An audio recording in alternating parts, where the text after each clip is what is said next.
لو تخينا مسك نوفل لنا نفريه بنا كنتبع لنا سبسي أي تفرح نحق فرح نزقيه فرح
General, can you hear me?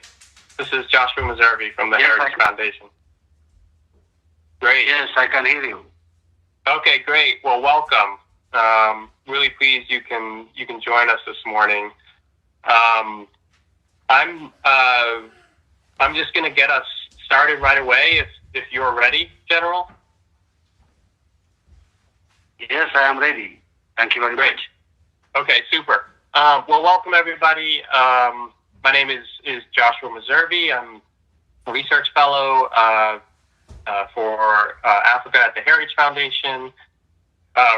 Really pleased that General Tsadkan has agreed to join us this morning to give his perspective on the conflict in Ethiopia. I'm going to move very quickly because we have lots of people and not a lot of time. So General Tsadkan, of course, is one of the most important strategic thinkers of his generation in all of Africa, I would say. And he was the first chief of staff of the Ethiopian Defense Forces. He was the architect of one of the architects of the war against the Derg, the successful war against the Mengistu regime. And he's currently a member of the Tigrayan Defense Force, Central Command, Government of Tigray Central Command. So, General, I'm going to turn it over to you for your opening remarks and your opening reflections, and then we'll move to discussion and Q&A. So the floor is yours, General. Okay, thank you very much.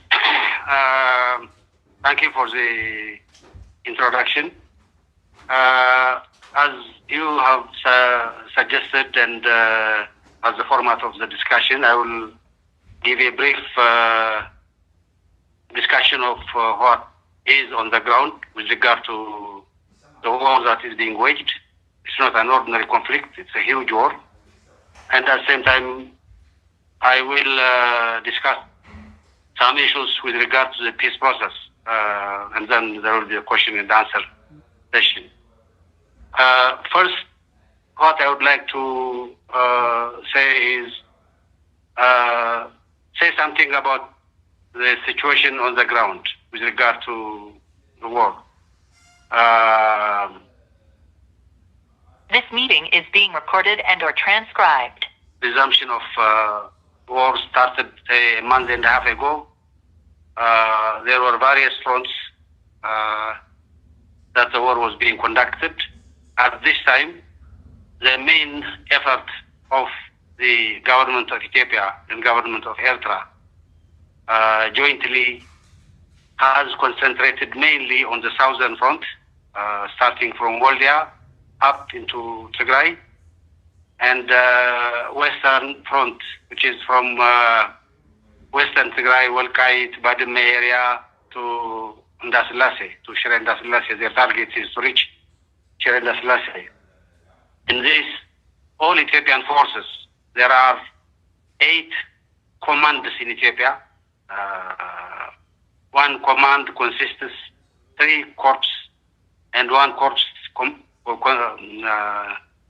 In one corps there are 3 divisions. Altogether in one command there are around 12 divisions.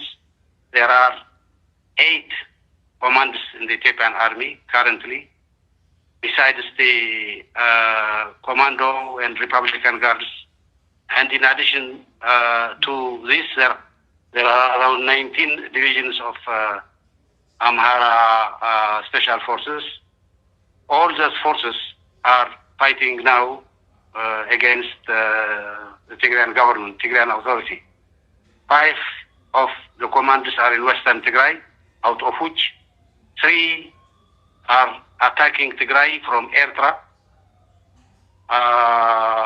Northwestern Command, Eastern Front, Eastern Command and Southern Command, plus 3 commando divisions. 2 commanders are attacking from Western Tigray, from the direction of Gondar to Adarkai, and from the direction of Wolkait towards the town of Shararo. 2 commanders and special forces are attacking. 2.5 or something like that are attacking from the direction of Voldia. So those are the forces that are attacking the forces of Tigray. On top of this, all Eritrean forces, including reserve, have been mobilized. Those are generally around 54 divisions, out of which 6 are mechanized divisions.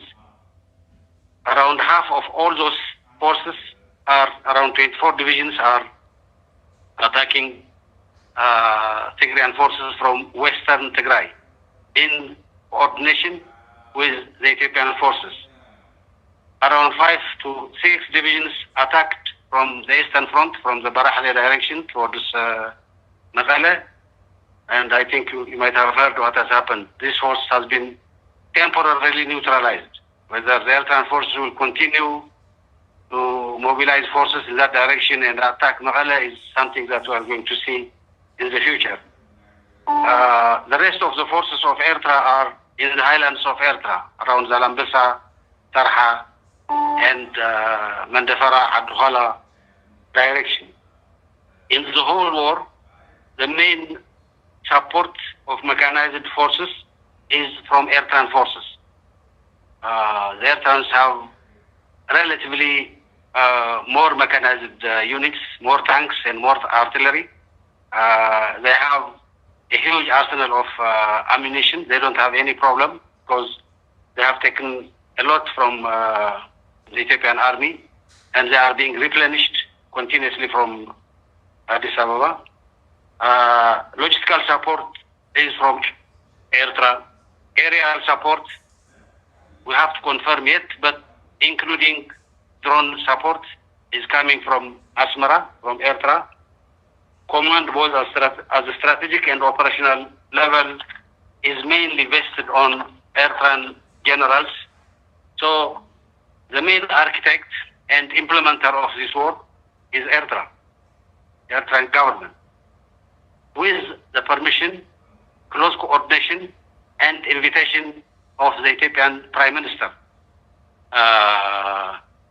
In this huge war where close to around 1 million people from both sides are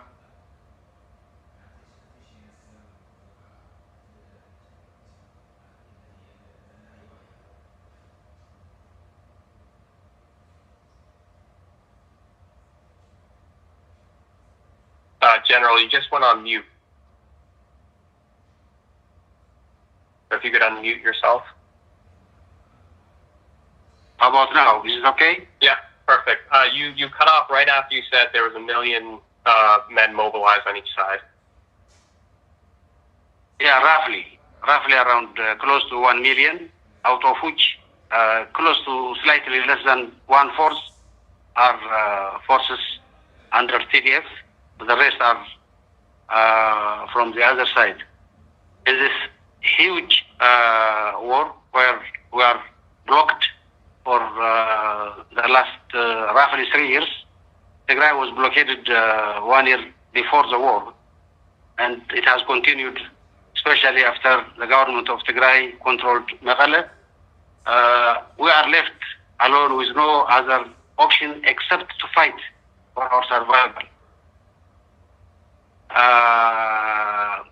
It is a declared intention of both the government of Abiy Ahmed and the government of Isaias Afwerki to finish not only TPLF and its associates, but Tigrayans in general, because of who they are.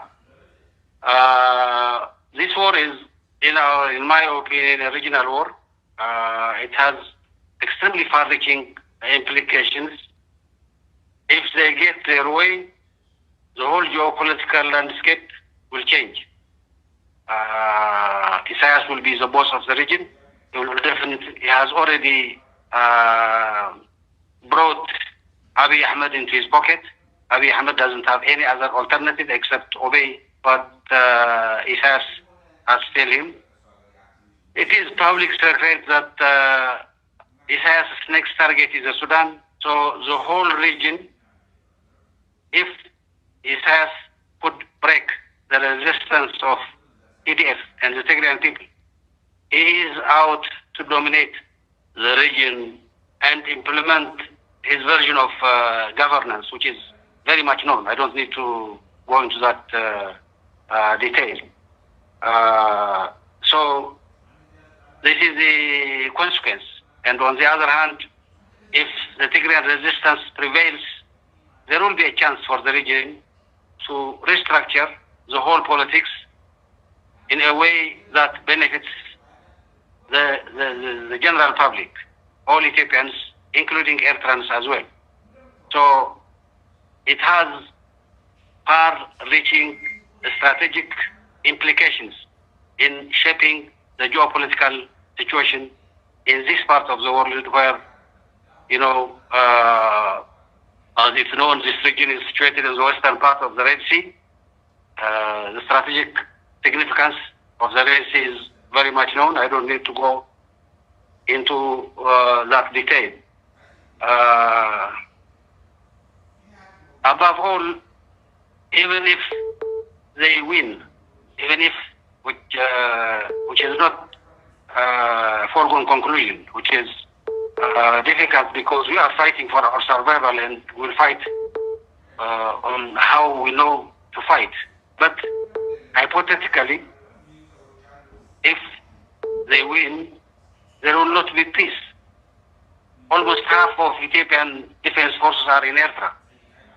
Whether those forces will be extricated or come out of Eritrea willingly is doubtful, because Isaias has a habit of retaining those forces and using them for his own purpose. And Isaias, Eritrea cannot dominate Ethiopia, even if they wish so, because it's not a matter of Abiy Ahmed. The whole Ethiopian population will not accept the domination of tiny Eritrea, huge Ethiopia, which has far-reaching implications. And Ethiopia cannot again reconquer Eritrea. So the scenario, even if this war has been has gone according to their script, it does not bring peace. It will bring another level of complicated political security challenges to the whole region.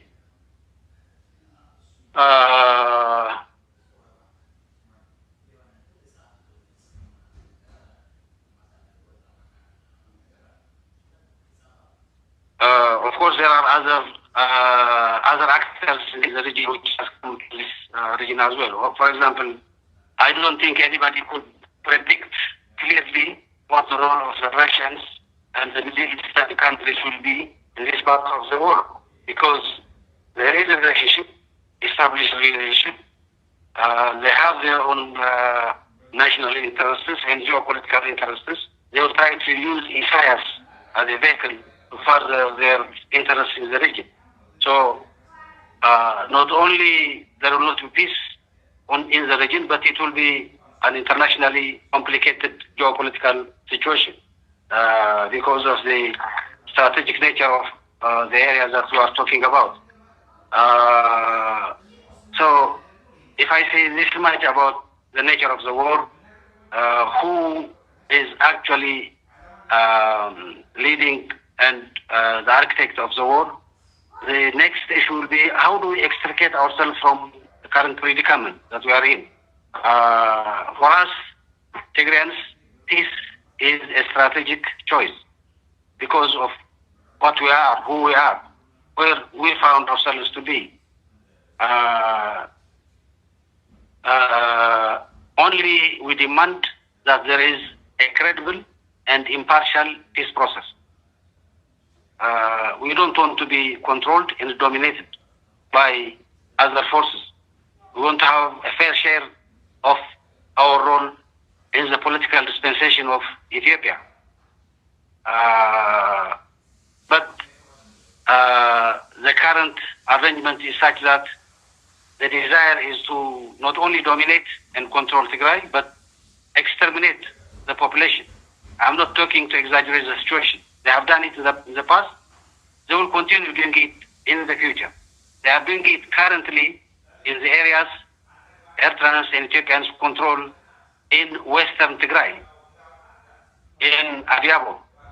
They are raping, they are looting, they are killing, they are exterminating people. That's what is happening. So the only chance left for Tigrayans is to fight for survival or demand a credible and impartial peace process that will resolve the problem. We have negotiated, confidentially, but now I don't think it's no more confidential process. I don't need to go into the details. We have met 3 times with the Ethiopian authorities. We have discussed, and I would like to thank the American government for organizing those meetings. Without going into the details, in all the 3 occasions, we reached agreements. We abided ourselves by the agreements reached at that time. But we were betrayed in all 3 occasions. The last being the one that was done in Djibouti, where we came out with a clear proposal of cessation of hostilities. And of course, what needs to be done in the cessation of hostilities. This has been made clear in the proposal of the Ethiopian government on September 11 to the whole world. Those proposals did not come out of the blue. They came on the basis of the meetings we had with the Ethiopian authorities at different times. And in most of the issues that we have raised, we have discussed with them and reached some agreement, but betrayed. There is no, up to now, there is no response to our September 11 call for an agreed cessation of hostilities. Our proposal is to end the carnage. We need to start a peace process. The peace process cannot start just simply by saying let's start a peace process. The first thing we have to do is we have to come into a cessation of hostilities. People are shooting at each other. This has to stop. There is a carnage that's being done. This has to stop. The first thing to do this is a cessation of hostilities. As you all know, cessation of hostilities is transitory. It can go to peace or it can go to war. We, from the Tigrayan side, would like it to go into a peace process. We don't want it as a truce. We want it to go into a peace process where we agree a credible and impartial peace process. The objective of the cessation of hostilities has to be to create a conducive environment for the peace process to resume and peace prevail in Ethiopia. To do this, there are certain things that we feel have to be done. Number one, the cessation of hostilities with its clear objective of, putting it to lead us into a peace process. Certain conditions have to be fulfilled. Those certain conditions are conditions that are not negotiable by international law. There has to be unfettered access for humanitarian aid. The services has to resume. It shouldn't have been blocked in the first instance. The constitutional boundary arrangements have to be respected, because this is not only an issue of Ethiopia, but it's an issue of Tigray, but it's an issue of Ethiopia as well. It could be discussed in appropriate time, but this has to be accepted as a modus operandi of the government with regard to border issues. Foreign forces has to go out, because in the presence of foreign forces, not only simple spectators, but the main architects of the war, there will not be peace. So during the cessation of hostilities, those forces has to go out. The force that has invited them, is cooperating with them, working with them, has to publicly tell them to go out of Ethiopia, out of Tigray. And there are other two important things that we feel should be fulfilled during the cessation of hostilities. Number one, there has to be a credible and impartial peace process architecture agreed. This peace process architecture has to have within itself, important structures like, mediators, like a group of panelists who mediate the process. Those have to be credible and agreed by both parties. And if there is no agreement on by both parties, there are mechanisms to resolve this. There has to be international guarantors, simply to see the process go through and be finalized. More than that, the peace process needs a safeguard, to be safeguarded, because there are external actors who doesn't want this process to hold.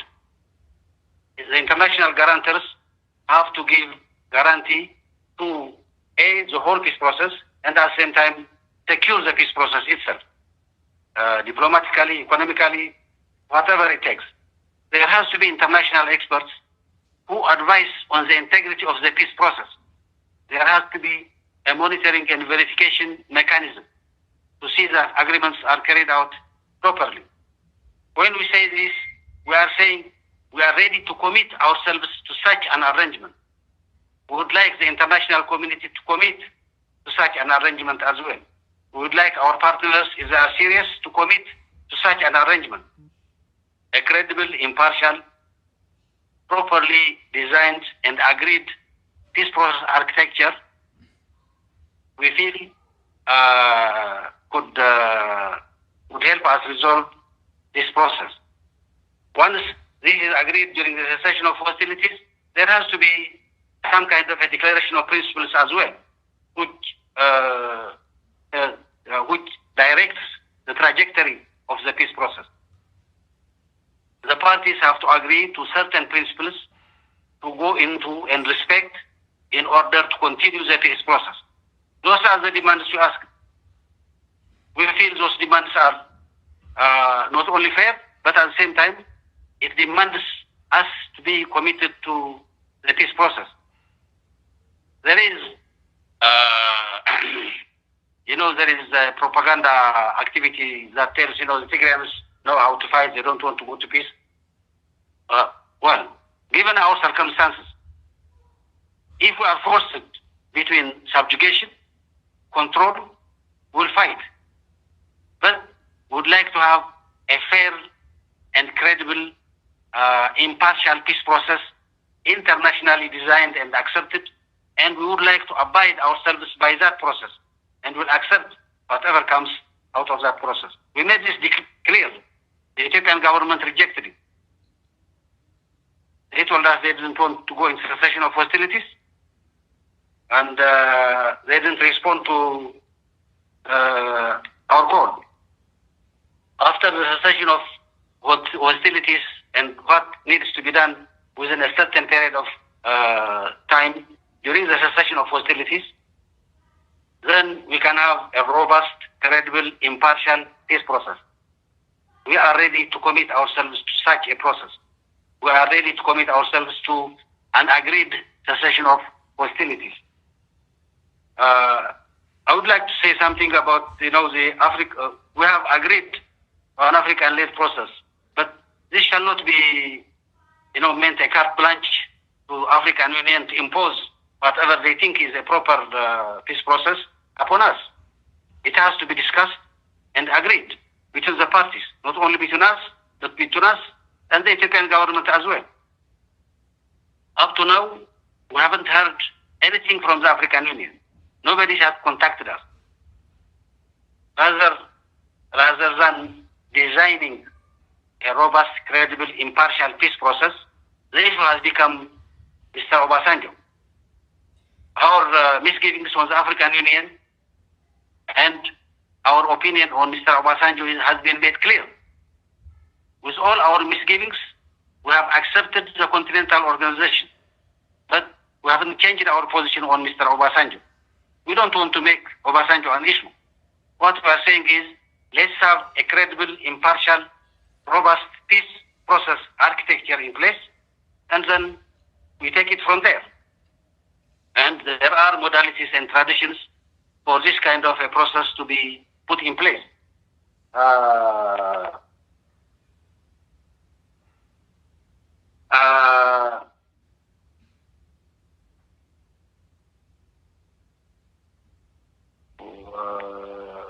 For the people of Tigray, as I said earlier, we don't have any other choice except to go into a credible, impartial peace process or fight for our survival. I don't know how much we have explained this, the international community, but generally the feeling we have is Abiy Ahmed and Isaias Afwerki have been given a blank sheet of paper to write whatever they want, to do whatever they want, to finish the whole situation by war and continue their extermination of the people of Tigray, as they have done it in the first round of fighting, and continue to do in the second round of fighting, where their forces control some areas, northern Tigray and western Tigray.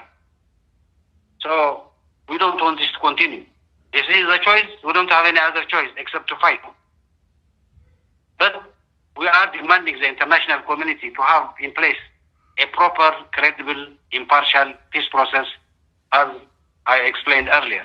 This starts with an immediate agreed cessation of hostilities. Once we stop shooting at each other, then and do certain things that will create a conducive environment for peace, then we go into a peace process that will culminate in a comprehensive ceasefire agreement. That comprehensive ceasefire agreement, in our opinion, will lead us into an all-inclusive political dialogue, where all political parties in Ethiopia participate, including us, and then try to resolve the political predicament of this country in a manner where people's voices are properly heard.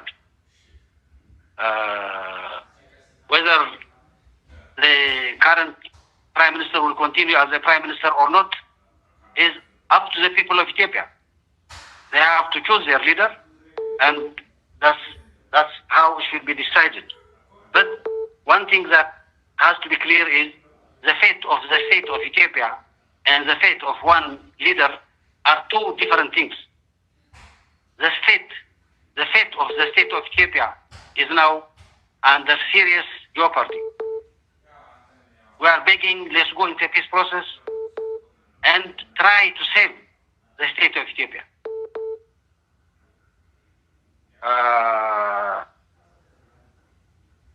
Those are the points I have on both the current situation on the ground and the diplomatic community. Thank you very much. I will respond to some of your questions. Thank you. Okay, well, thank you, General. I really appreciate that overview, and I was frantically scribbling notes here because there was a lot there. I'll start with just one quick question. For those of you who have questions yourselves, you can use the hand raise emoji, and then I'll call on you. So General, could you talk a little bit about the coordination between the Eritreans and the Ethiopians? Have you seen any sort of tension in that relationship, or from your perspective, has it been fairly seamless?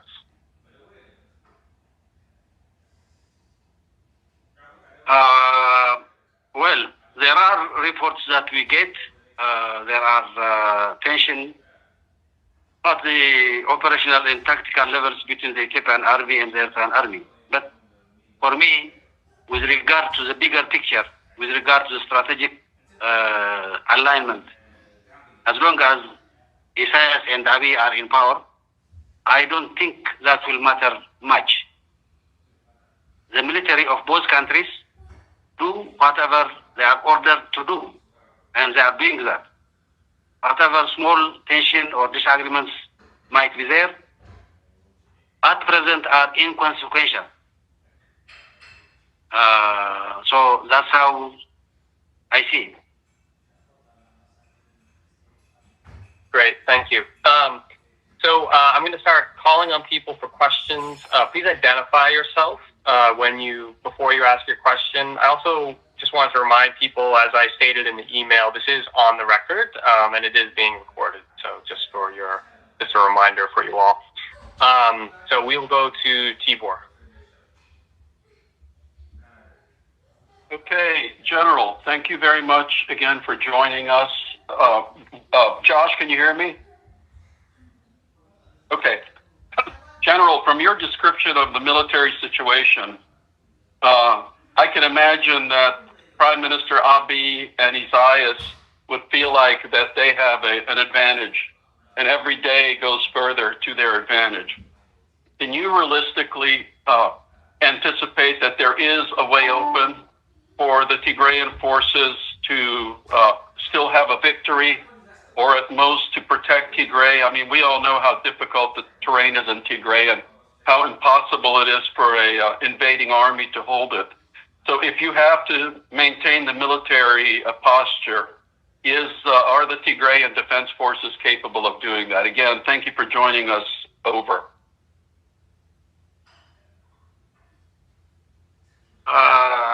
Well, thank you, Ambassador Tibor. We are fighting a huge war. I don't think it will be easy for me to predict the outcome of that war. If what has happened up to now is an indicator, or what has happened in the past is an indicator, maybe we might, lots of lives will be lost. We might take time, but at the end of the day, I sincerely believe the people of Tigray will prevail because they have justice in their side. They are fighting for their rights. I have fought along Isaias' army during 7 years of armed struggle. I have commanded the Ethiopian forces, and now for the third time I'm fighting forces and against the forces that I helped create and establish. So up to now we haven't faced major defeat. Not me, but the people of Tigray.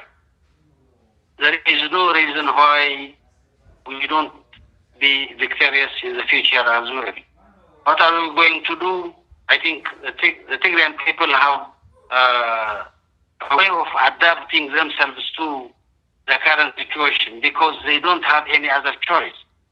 We don't have an outlet, so we get our bullets from our enemies. We have done that during the 17 years. We'll continue to do that. Our food and provision was being provided by the Tigrayan people, however meager it might be, it will continue to be like that. And Tigrayan soldiers are not, don't have much in terms of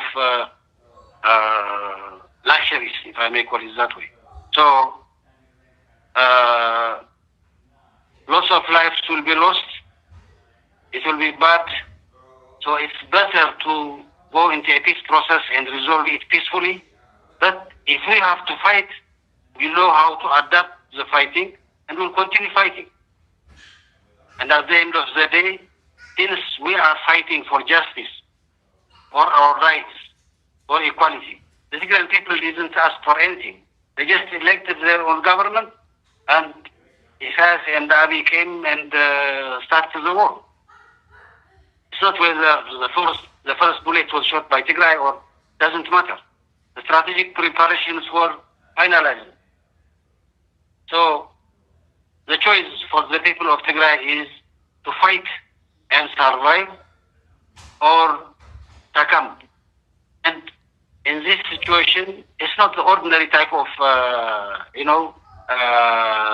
accepting defeat. It is total extermination. That's what they do. That's their professed aim. Their ideologists, everybody else is doing, I'm saying that. There's a propaganda in every aspect. So they are not giving us any other chance except to fight the finish. And if we are forced to fight the finish, we better come with solutions that will help us make the enemy not able to defeat us. That is so what I'm saying is, nobody can predict the outcome of. Sorry, am I online? Hello? Hello? Hello, do you hear me? Yes, we can hear you. Okay, fine, thank you. Yeah, sorry, anyway, my mic was not working. We hear you.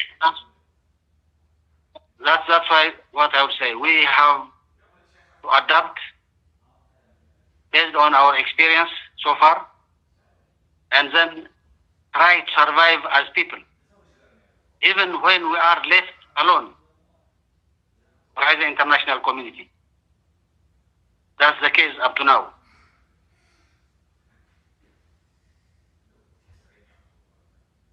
Great. Thank you, General. We have a lot of questions here, so I'm going to ask the people who have questions to make them very short and to the point, please. And again, please remember to identify yourself. So Ted, you are next.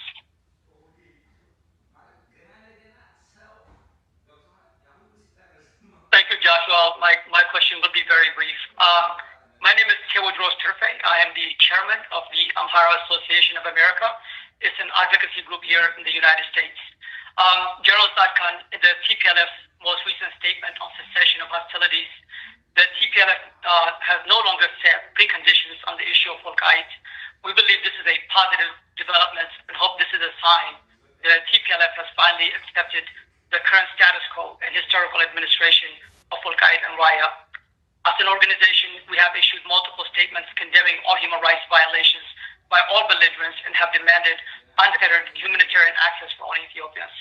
However, our organization, international human rights organizations, and many media outlets by both Ethiopian and Western have documented gross human rights violations committed by TPLF militias in what amounts to a genocide, including massacre of thousands of Amhara civilians, rape of thousands of Amhara women, millions of Amharas displaced, blocking aid to areas within Amhara region held by TPLF, and destruction of civilian infrastructure. And similar crimes have been committed against Afar civilians by the TPLF militias. How does the TPLF envision a lasting peace between Amharas, Afars, and Tigrays while the TPLF forces continue to commit war crimes? Thank you. Number one, for the record, the government of Tigray, by the way, I'm not a member of the TPLF. I'm a member of the government of Tigray, the position of the government of Tigray is not to accept the status quo. The position is things have to go back to November 2020, status quo ante. The administration has to come to Tigray. Displaced people, about 1,200,000 of them, have to go back to their place, resume their normal life. And if need be, there is an issue to raise about, to whom that area belongs, then there is another constitutional process that we can discuss and agree. But at first, it has to come back to the agreed constitutional administration. So I think you need to get this straight. We did not abandon that precondition. The only thing we said is, let's have a cessation of hostilities and discuss those issues.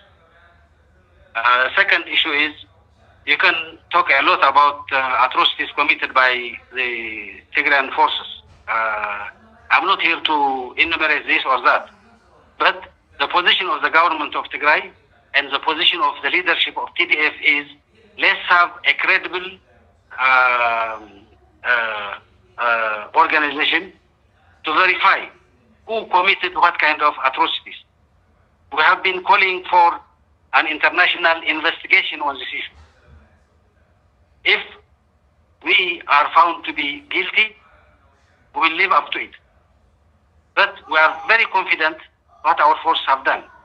We have a proper rules of engagement of the Tigrayan army. We have penalized our soldiers who have committed crimes, and this and other kinds of human rights abuses, human rights crimes, with a clear intent of exterminating the people of Tigray, are two different things.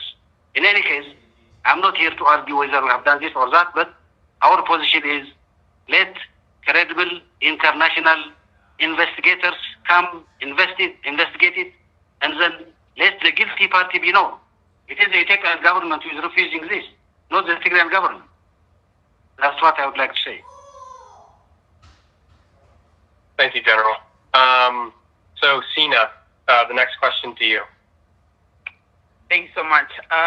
Thank you so much, General Tsadkan, for speaking to us. My name is Sena Jimjimo. I'm the director for Oromo Legacy Leadership, an advocacy organization representing over 50 Oromo community.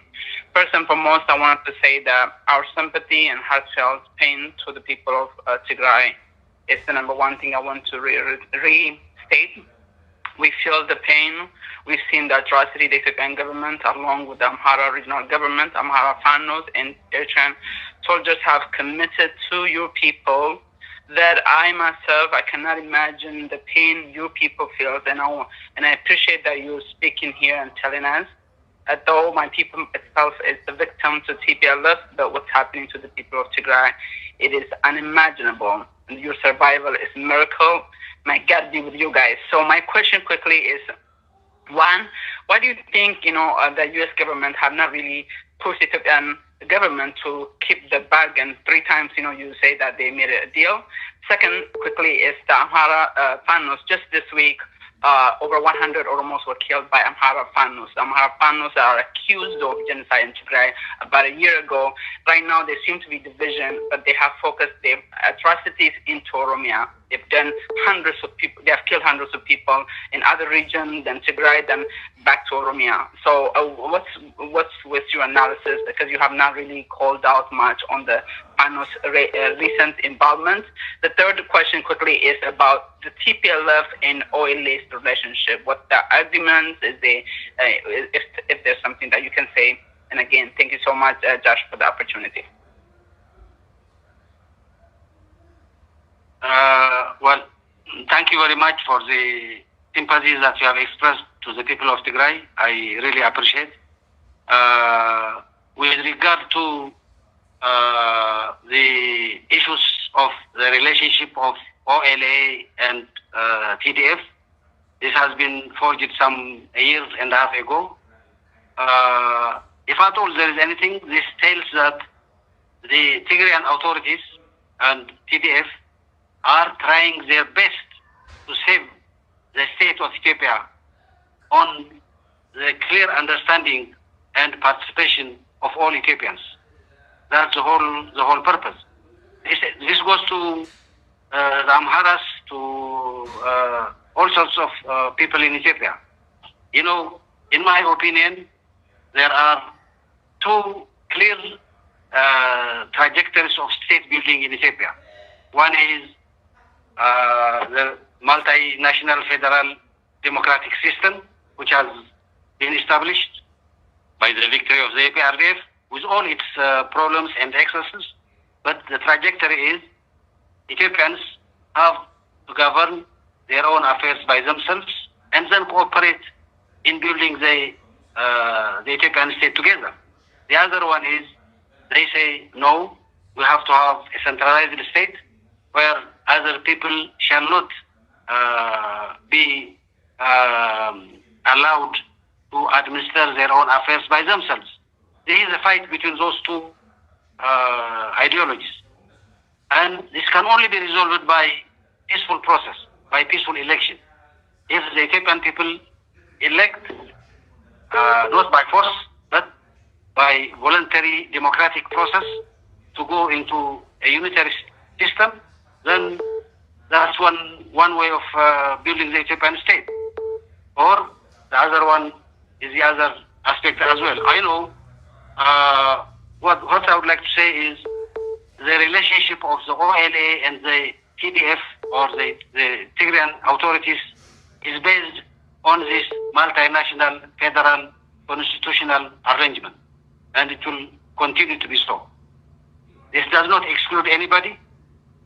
It includes anybody who have this vision of building an Ethiopian state that will gradually evolve into a strong state. So I do really sympathize with the atrocities that are being committed in Oromia as well. And by the way, these atrocities are happening anywhere, not only in Oromia and Tigray, but in many parts of Ethiopia where there is an opposition to the Ethiopian central government. And I thank you very much. Thank you, General. Go to Terry next. Thank you, Josh, and thank you, General ጻድቃን, for that detailed briefing. This is Terrence Lyons from George Mason University. I want, in some ways, my question is takes off on the last two questions as well, but let me phrase it a little bit differently.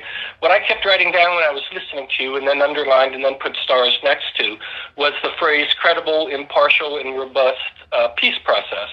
I mean, credible and robust, I think, are clear. Robust, you talked about the need for guarantors and peace process architecture. What is not as clear to me is what you mean by impartial. And let me put my question directly this way. Is it the government of Tigray's position that support for the 1995 Constitution is the impartial position? Or does the government of Tigray see this as a highly contentious position in which other actors to the conflict do not accept? Thank you. Thank you, Mr. Terrence. And our position, the position of the government of Tigray is any peace process that shall go forward has to accept, in our opinion, it is, of course, contingent to our other partners to accept this as well, has to accept the 1995 Constitution as a basis for resolving the conflict in Ethiopia. We don't see it as impartial. Well, I know there are other forces who say this has to be scrapped. Well, this has to be scrapped on the basis of the will of the Ethiopian people. It shall not be scrapped by means of arms. That's where the problem comes. If this is put into a verdict of the Ethiopian population, it gives all chances of amending it, see the experience so far, and then develop it, or other parties might say it's not for us, and we shall go our own way. So, but if I have clearly understood your question, I don't see it as impartial. I see it as a basis for resolving the problems in Ethiopia, not only in Tigray, but in other parts of Ethiopia as well.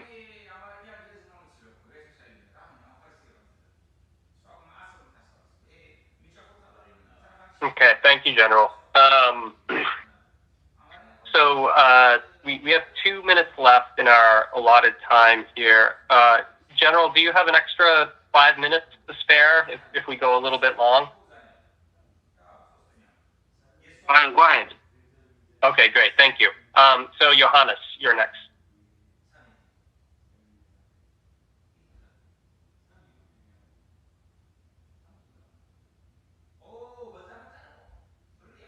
I need to unmute Johannes.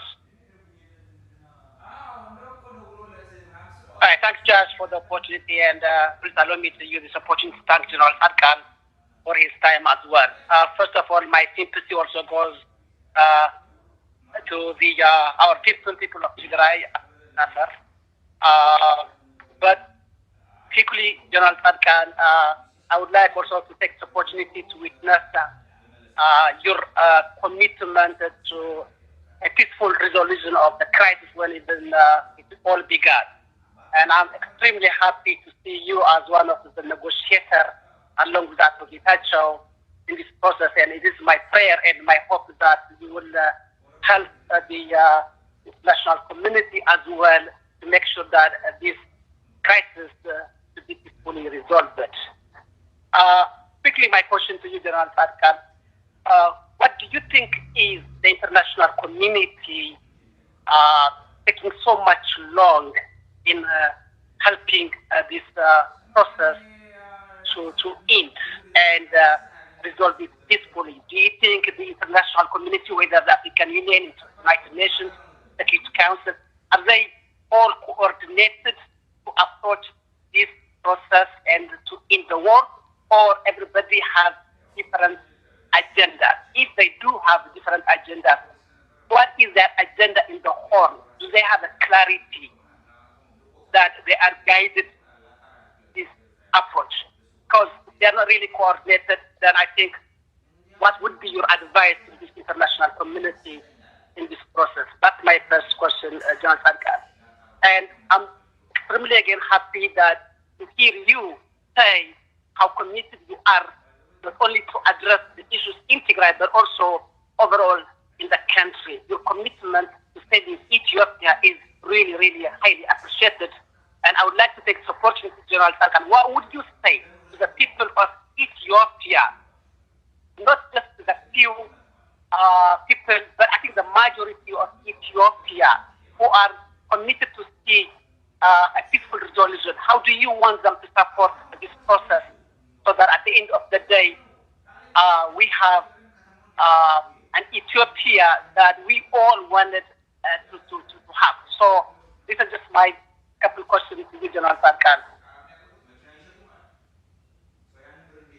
Well, thank you very much, and nice to see you again in such an arrangement. In any case, for the people of Ethiopia, what I would like to say is, let's stop this madness.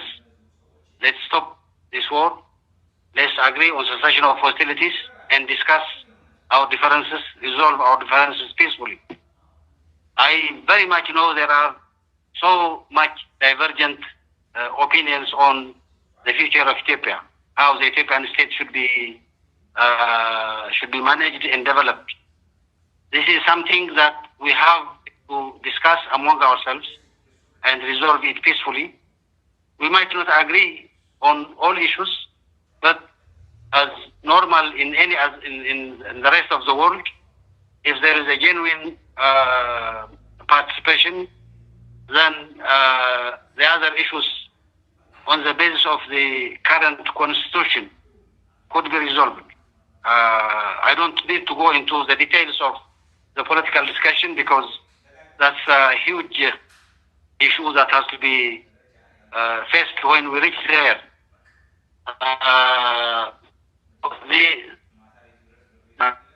you asked about the international community. Number one, I would like to again appreciate the American government for their commitment so far and assisting the process to come into an understanding in the past. Above all, I really appreciate what the American government has done in terms of humanitarian aid to the people of Tigray, which reached the people of Tigray at a very critical moment. Apart from this, then there are issues that I don't understand either. It is for the American government to explain. I have put the strategic significance of this war. Isaias is the architect of this war. He is leading the whole thing. He has allied himself with the Russians and trying to make it a regional war. And we are here fighting for our right, for our survival. It looks like recently the international community have allowed both Isaias and Abiy to get their way, do whatever they can to defeat us militarily for 1 month and a half, non-stop, day and night fighting. The international community is watching. We are blockaded.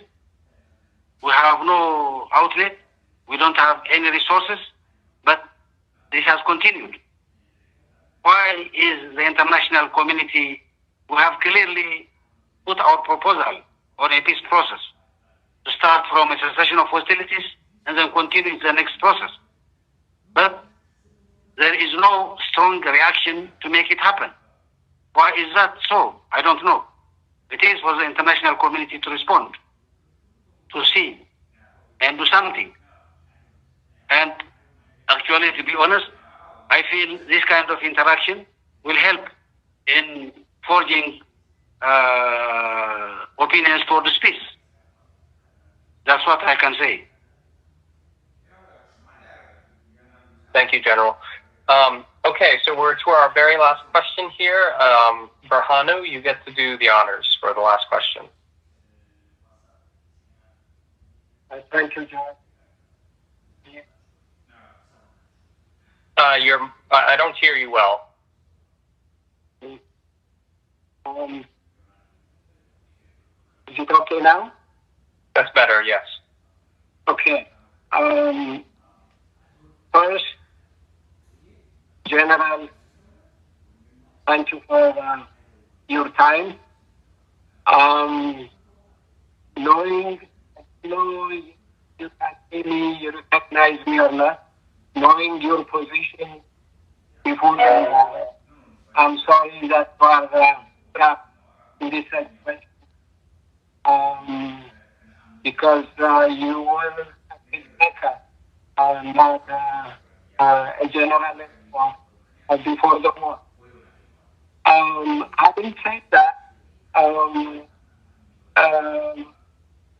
I, regardless who is dying, I want you to know that Afar, Tigray, or Anamara, we all are Ethiopians. We are really happy over this. Now, with that, I have a couple of questions. Question number one,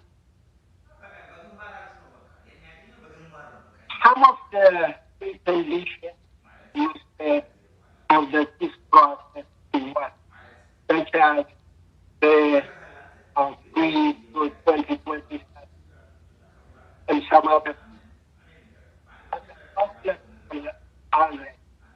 In other words, clearly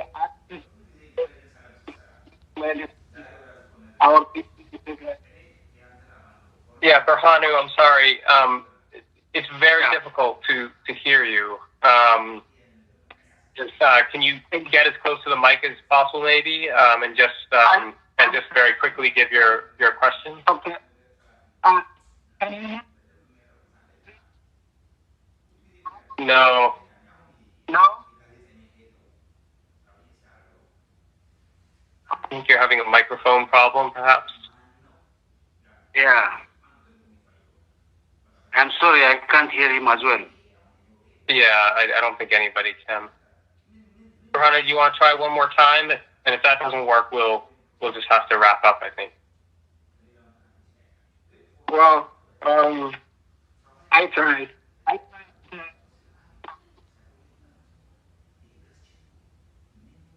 Yeah. Maybe somebody with me. Can you? Yeah. So, no, you're not on mute. It's just the microphone is very foggy and difficult to hear. So I'm sorry, Rohanna. I think we're not able to hear you. So we'll have to wrap it up, I think, unfortunately. Well, General, thank you so much for your time. I really appreciate it, and I appreciate your perspective on this. And there's sort of a paradox here where you're an accomplished general and military thinker, but I think many people who know your career are also aware that you're a peacemaker or someone who wishes very much for peace. And I think everybody on this call wishes for that as well. So let us all hope and pray for that comes quickly. In the meantime, thank you again, General. Thank you, everybody, for joining us. Appreciate your time and wish you all the best. And I'll give any final comments to you, General. Thank you very much. Thank you very much. And I appreciate appreciate the participation in this discussion. I hope it will help bringing ideas toward this peace.